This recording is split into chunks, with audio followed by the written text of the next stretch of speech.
kelihatan nilainya.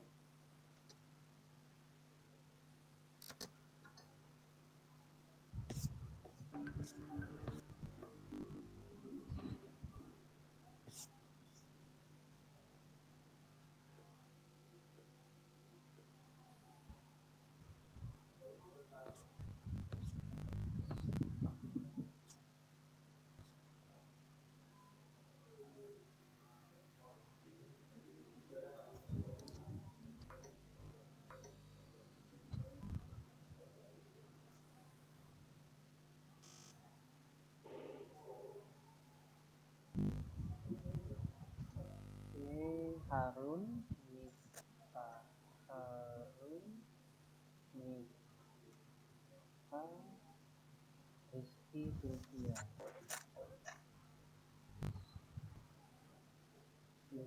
Leliana ya. Oke, silakan. Tes. Assalamualaikum warahmatullahi wabarakatuh. Waalaikumsalam warahmatullahi wabarakatuh. Siang Farhan. Dari kelompok 5 ingin mempresentasikan hasil kelompok kami yang berjudul pasar dan oligopoli. Dengan saya sendiri Harun Ar-Rasyid, terus ada Mita Sari, terus ada Rizky Wahyu Aditya, dan yang terakhir ada Sofia Leliana. Latar belakang dalam kehidupan sehari-hari bisa dipastikan bahwa kita berbagai kebutuhan hidup yang tidak bisa kita secara langsung dari alam. Oleh karena itu untuk memenuhi kebutuhan kita melakukan proses jual beli baik di pasar maupun yang bisa digunakan untuk proses jual beli. Pasar monopolistik umumnya terjadi di semua pasar baik tradisional maupun modern. Struktur pasar ini merupakan pasar secara nyata dengan ciri-ciri dari jenis pasar monopoli dan pasar persaingan sempurna. Pasar oligopoli merupakan pasar persaingan tidak sempurna. Ini karena ciri-ciri pasar oligopoli jumlah antara pedagang tidak sebanding dengan jumlah pembeli atau konsumen. Rumusan masalah yang pertama itu apa yang dimaksud dengan pasar monopoli dan oligopoli. Yang kedua itu apa yang termasuk dalam ciri-ciri pasar monopolistik oligopoli. Yang ketiga bagaimana karakteristik pasar monopolistik dan oligopoli. Untuk selanjutnya akan dibacakan oleh teman saya.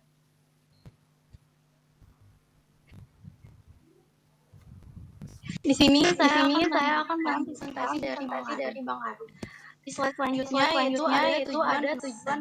Nah, tujuan penulisan itu yang pertama untuk mengetahui itu pasar monopolistik dan oligopoli. Yang kedua untuk mengetahui ciri-ciri pasar dan oligopoli.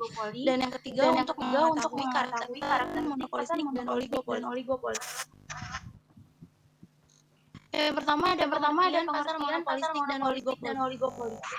Jadi pasar monopolistik sebuah pasar memiliki banyak konsumen yang menghasilkan yang dapat menghasilkan suatu komoditas yang berbeda-beda. Namun jenis pasar ini seringkali disebut sebagai pasar yang memiliki banyak penjual, tapi hanya menawarkan jenis produk dengan kualitas dan ukuran produk yang berbeda. Yang selanjutnya ada pasar oligopoli.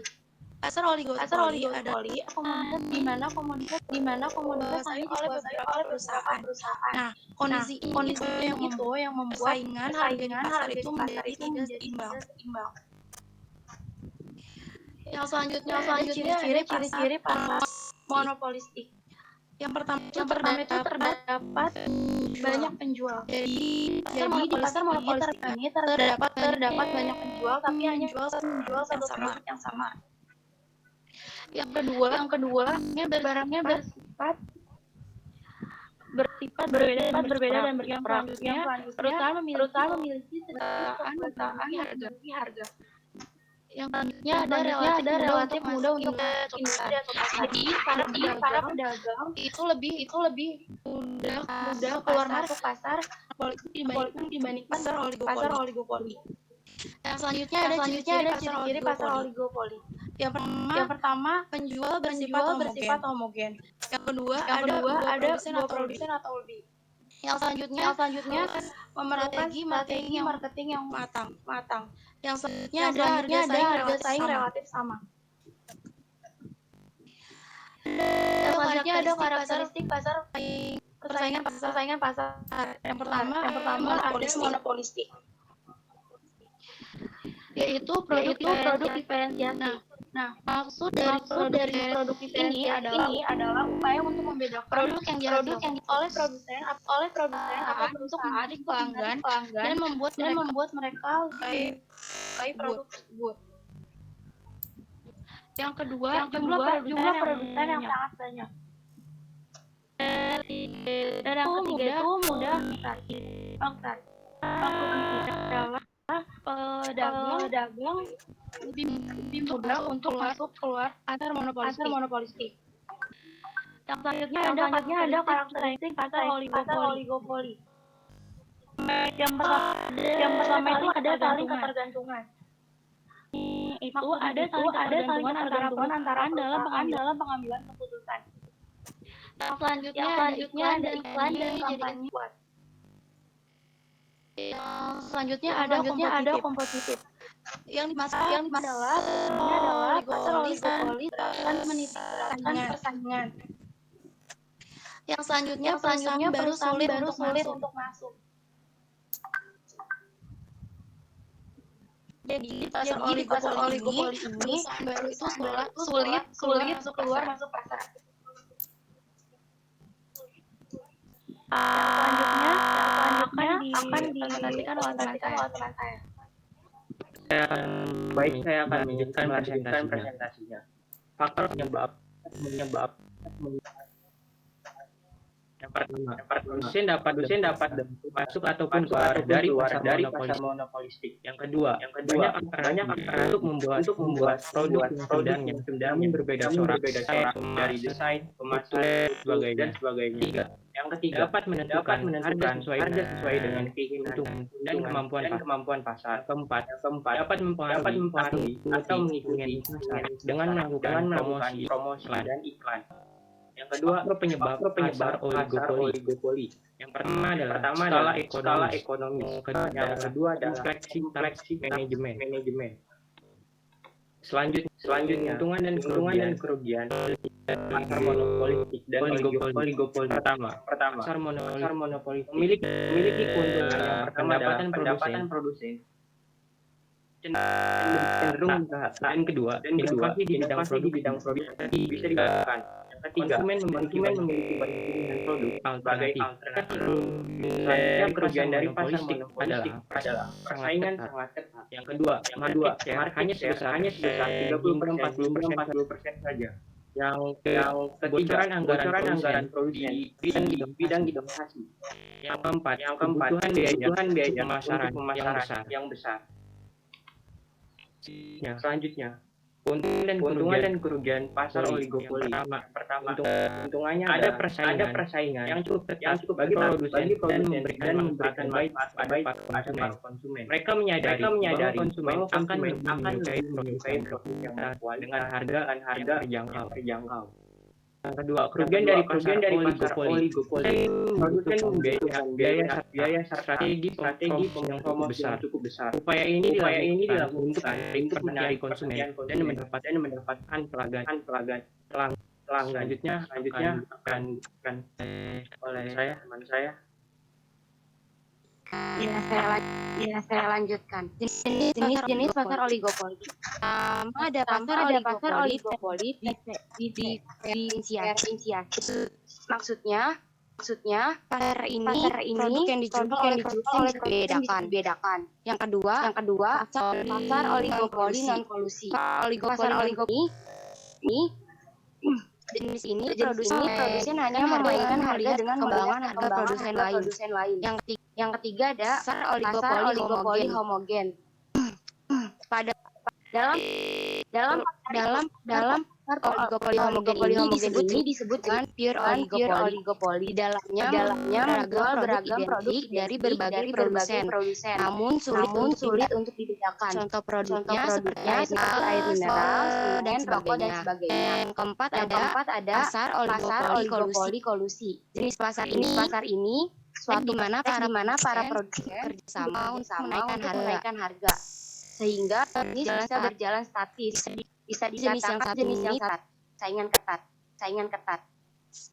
Selanjutnya adalah kesimpulan. Pasar monopolistik merupakan pasar homogen atau pasar di mana konsumen saling memenuhi kebutuhan barang yang sama atau sejenis tetapi punya ciri khas produk masing-masing. Dalam pasar monopolistik, tingkat persaingan bisa dibilang sangat tinggi. Karena setiap perusahaan mempunyai produk yang sama dan berupa barang primer atau kebutuhan sehari-hari. Pasar oligopoli adalah pasar yang biasanya terdiri dari 2 sampai 10 perusahaan yang menjual produk di pasar. Perusahaan pada pasar oligopoli bisa menghasilkan produk homogen ataupun diferensiasi atau berbeda corak. Saya kembalikan kepada teman saya, Bang Harun.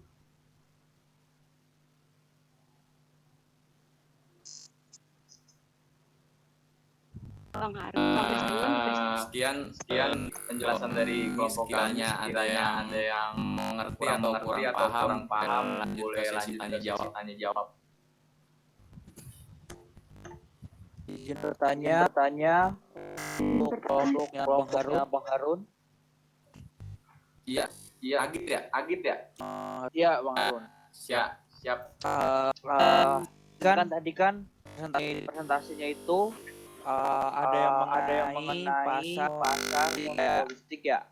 Iya. Nah, saya ingin bertanya apa penyebab dari yang produsen pada pasar monopolistik dapat mengatur harga? Oke, siap.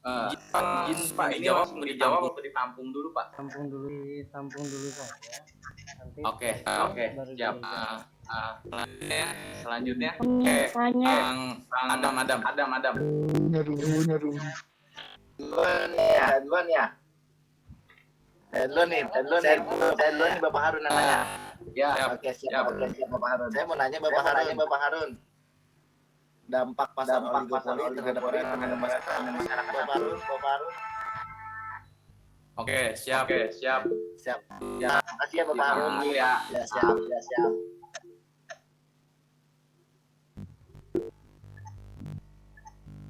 Tadi Adam Al-Basit atau Adam mana?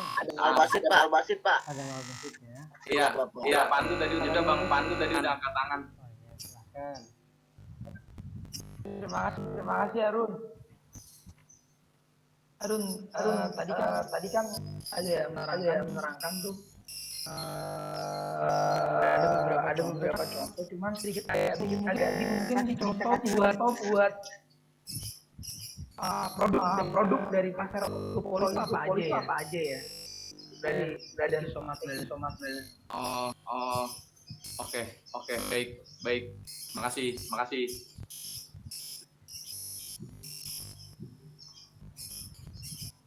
Boleh langsung dijawab apa gimana, Pak? Silakan.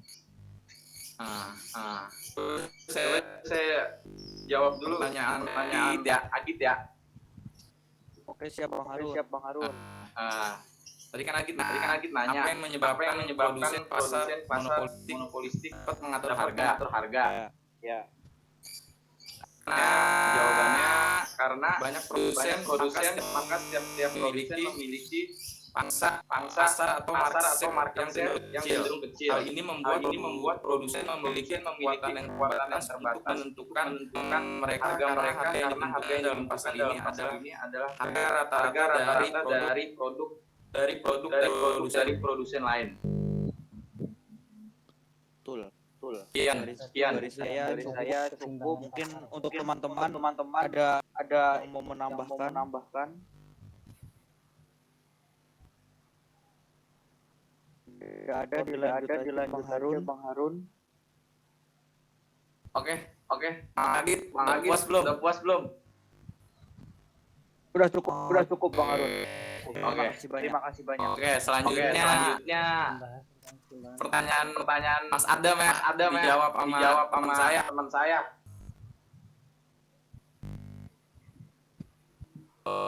Buat kita tolong dijawab. Oke, di sini saya akan menjawab. Tadi kan pertanyaannya apa dampak oligopoli terhadap masyarakat.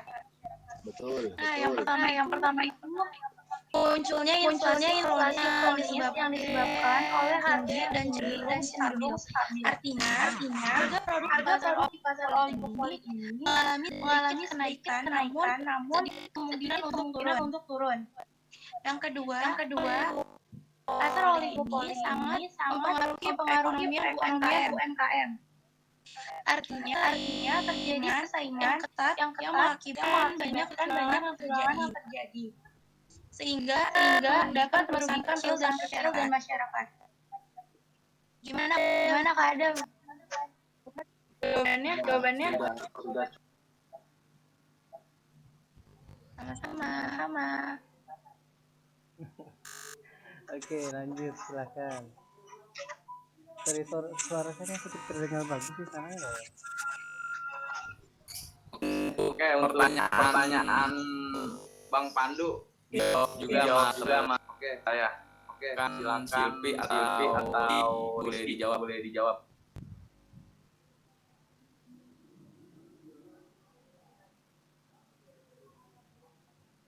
Baik, saya mau jawab pertanyaan Bang Pandu. Tadi pertanyaannya yang contoh ya. Contohnya apa ya? Jelas kurang jelas. Terima kasih. Contoh produk dari pasar oligopoli. Yang pertama itu ada operator telekomunikasi, ada industri bermotor, terus ada industri semen, ada maskapai penerbangan, ada perusahaan rokok, transportasi online, penyedia jaringan internet, pabrikan elektronik, pabrikan handphone, produsen mie instan. Jelas Bang Pandu. Jadi ada banyak juga ya. Terima kasih banyak. Terima kasih ya. Terima kasih juga Bang Pandu. Ya. Suara saya masih terdengar di sana. Aman. Iya, jadi ini beberapa saya tambahkan sedikit ya, mohon izin ya teman-teman. Siapa moderatornya? Pak Harun ya. Harun Arah. Ya, Pak. Silakan, Pak. Iya. Di pasar oligopoli ini hanya beberapa produsen dengan kesamaan produk yang bisa mengatur harga. Di antaranya tadi sudah disebutkan bahwasanya ada beberapa sinyalnya agak untuk redam nih sini. Masih terdengar jelas apa di sana? Masih ya?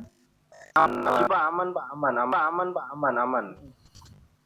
Iya, kembali lagi ke pasar oligopoli, di mana dengan segmen pasar dengan produk yang sama, contoh industri semen ya, industri semen ada pemerintah ada andil untuk menentukan harga, di mana pemerintah hanya memberikan nilai minimum. Nah, nilai minimum ini yang akan menjadi salah satu dasar produsen dalam menentukan harga. Nah, kembali lagi, setiap produsen biasanya memiliki variasi dari produk yang berbeda-beda. Nah, kalau saya boleh sebut merek nih ya, boleh ya? Nah, saya bukannya Boleh, Pak. Silakan. Nah, yang pertama kalau di semen itu saya lihat dari beberapa perbandingan yang dari kualitas yang diberikan. Ketika kualitas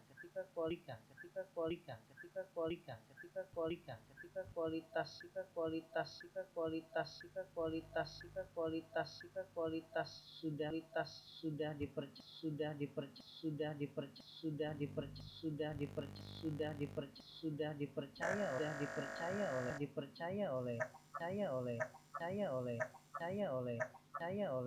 masyarakat pada umumnya, maka produsen memegang kendali. Nah, bukan masalah memegang kendali semua diatur oleh produsen, tidak, tapi produsen berhak memberikan harga sesuai dengan kualitas yang diberikan melalui beberapa produk.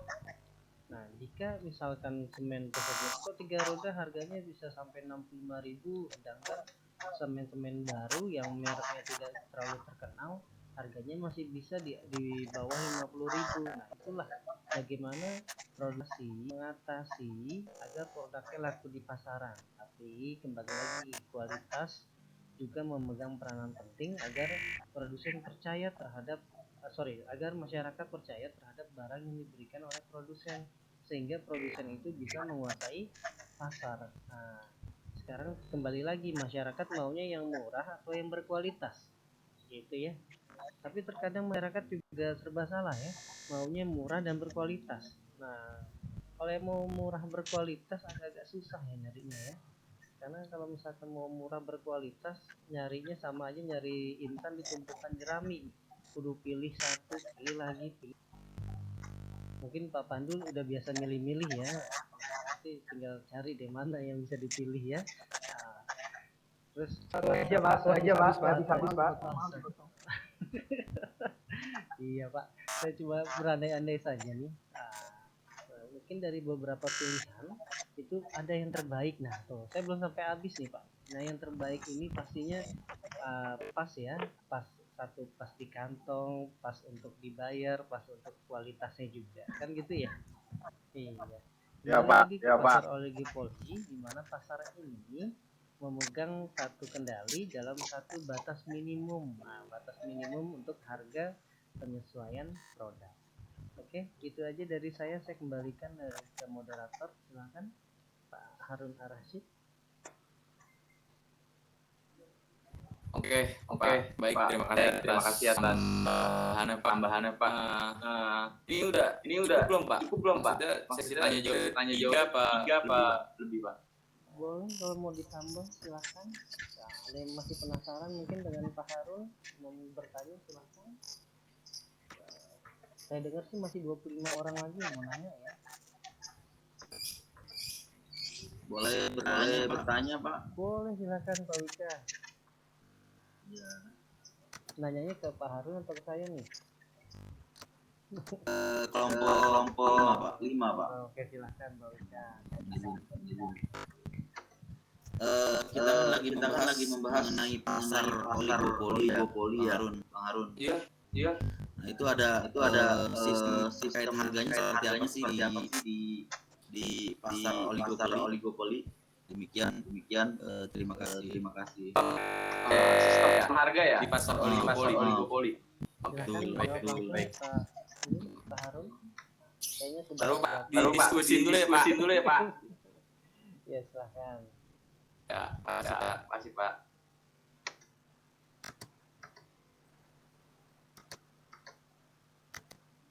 Iya, nanti tinggal dicek ya teman-teman untuk nilai UTS-nya. Saya heran kok UTS-nya bagus-bagus ya. Tapi jawabannya agak-agak mirip-mirip dikit ya. Biasa lah ya, sharing-sharing informasi ya. Saya udah paham soal yang online ini ya. Silakan. Ya Pak, izin menjawab Pak. Tadi kan nanya sistem harga pasar oligopoli ya. Jawabannya pasar oligopoli merupakan saingan tidak sempurna. Mana ada beberapa produsen dan banyak konsumen. Salah satu contoh pasar di industri ini adalah produk mobil dan juga layanan jaringan seluler. Pada pasar ini biasanya para produsen melakukan perang harga untuk meningkatkan penjualannya. Kurang lebih begitu. Bang Wika. Kembali lagi, di mana ada harga ada kualitas ya. Kalau yang toko pasti tahu ya mana yang harganya lebih murah, rasanya juga lebih murah ya. Kalau rasanya agak bagus ya harganya juga agak bagus juga. Harganya bagus juga ya Pak. Iya. Sama kayak kendaraan, boleh saya sebut mobil ya.